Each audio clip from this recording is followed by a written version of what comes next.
When you look at people that are depressed, or even people just not where they want to be, they have no compelling future. Anyone can deal with a difficult today if they have a compelling tomorrow. Yes. A compelling future is everything. Because without that, you can have an aim, by the way, but if it's not compelling, it's not going to do much. Well, and you demonstrate in the physiology of your lectures that compelling aspect is possible and real. Yes. Right. And but I also get them to experience it once again.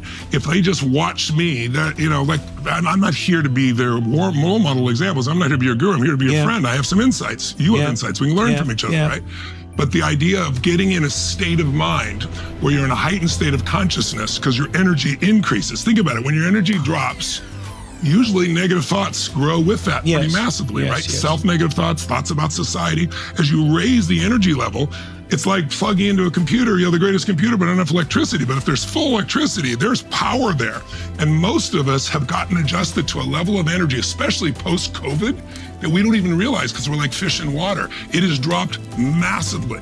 When I walk around into companies, that's why engagement became so important to me. There's just not the same level of engagement, and no one's trying to deliberately do it.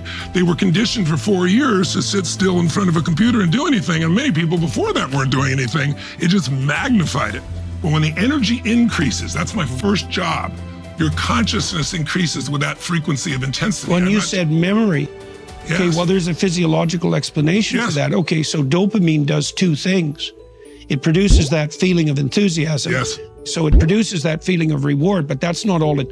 Imagine that there's a positive outcome and that produces some enthusiasm. Okay, now imagine that there's a chain of neurological events that led up to that positive outcome. Yes. Okay, what dopamine does is encourage the neural systems that were active just before that positive event occurred to grow. Yes. So now that means you're right. You're creating more wiring, and you're strengthening whatever connections were used to have. So you're going from dial-up to if you're increasing the energy and you're simultaneously getting people to configure their goals, and those two things are happening at the same time, that should increase the probability that the goals that they adopt will be instantiated permanently into memory. And then it's also not exactly the kind of memory that you would call to mind to talk about.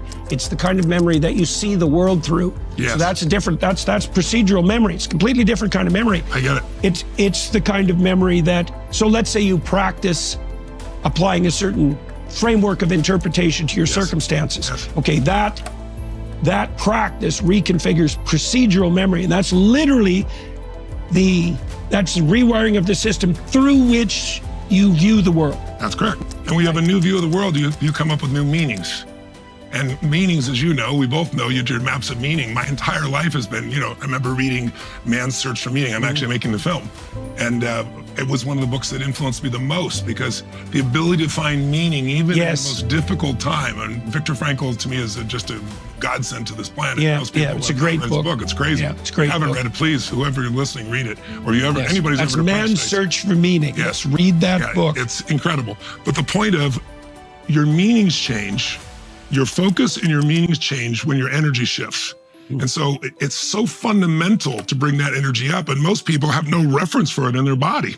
If you go to a concert, I remember Pat Riley came to one of our, who owns a piece of the Miami Heat. He was an amazing coach. If you're not familiar with the NBA basketball, one of the winningest coach in history. Good friend of mine, known him for 30 years. And he came to one of our programs and he said, Tony, this is like the 7th game of the NBA championship, but it goes on for 4 days and it's 13 hours a day.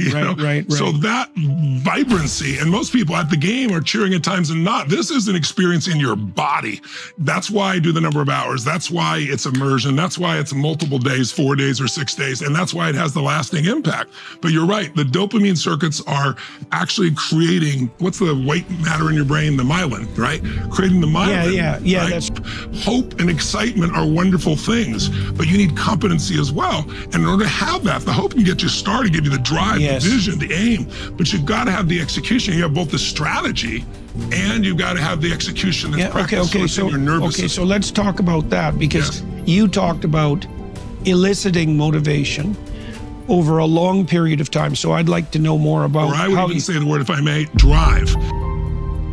Because motivation is, the reason I use it, it's like a warm bath. You should probably take a bath, but it doesn't last, right? You should still do it. But drive is like, everyone is motivated. If you're overweight, you're motivated to eat, right? Come on. I want to find out what drives you, because if we unleash your drives, what drives you towards the right aim. That's right. What is it that will unleash you? That's what this experience is about. That's different than just being motivated. Okay, so let's walk. Okay, so I have an exercise that people can do online called future authoring, and one of its steps, and I'd like you to tell me how this compares to what you're doing in your seminars, in your events.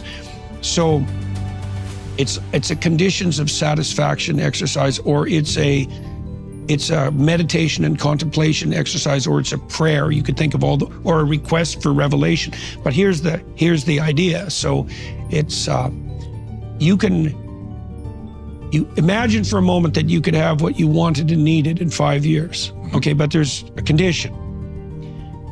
You have to know what it is, and you have to specify it. Okay, now then the question would be, well, how are you going to discover that?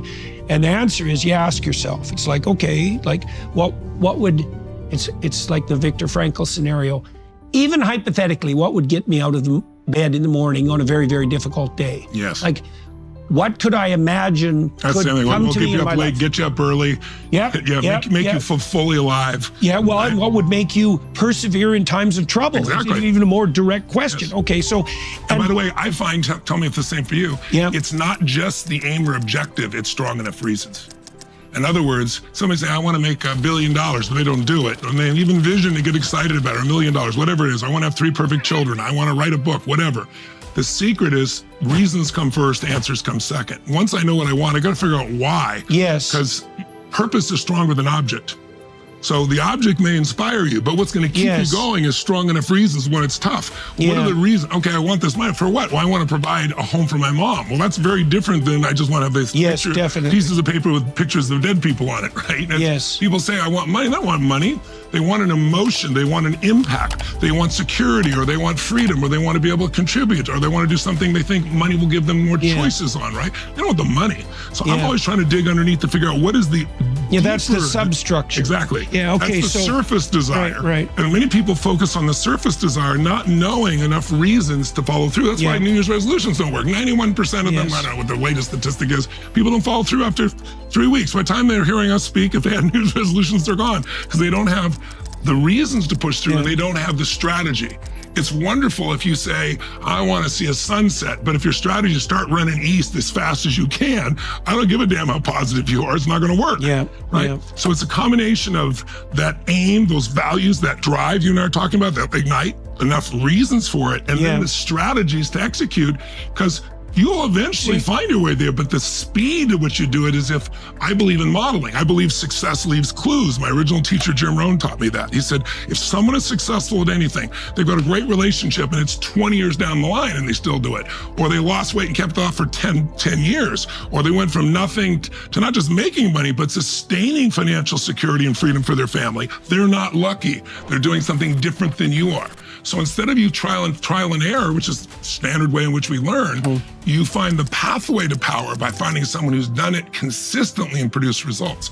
That obsession within me has launched most of the books I've written, most things I've done. It's like, I want to know what, this book was, how do I help people with the best breakthroughs in health, for example, life force and energy. They take 17 years to go from the breakthrough time to your clinician. Like, how do I shorten that up? I'm going to interview 150 of the most brilliant regenerative doctors in the world, Nobel Prize winners, and find out what they're doing and give it to you right now. Or I'm going to finance. Well, I can talk to you finance about what I think, or I can go interview 50 of the smartest financial people in the history of the world that are alive today and find out what do they do. And while they're different, I look for what are the common strategies, elements, what is guiding this? And then I can teach that. My billionaire client goes, this is incredible. And the average person goes, this is incredible. Because it's very much what you do. It's finding the pathway. It's finding the DNA. It's finding the codex of how to go from where you are to where you want to be. But it is more than just the aim. That'll start you. You've got to have the purpose or the reasons or your purpose. If it's somebody else's purpose or reasons, it won't last. It's not going to work. Right? No, and then you need the strategies too, because that'll give you the drive, and you will figure it out if you can discipline your disappointment. If you can push yourself beyond what most people give up on, you're going to get there eventually. But you'll get there 10 times faster if you can say, wow, there's already a pathway that's been proven. Why would I reinvent the wheel? I'll still bring myself to it, my own uniqueness to it. But there's certain fundamentals that if you do them, you're going to have economic abundance. If you don't, you're going to have pain. That's the purpose of stories. That's exactly right.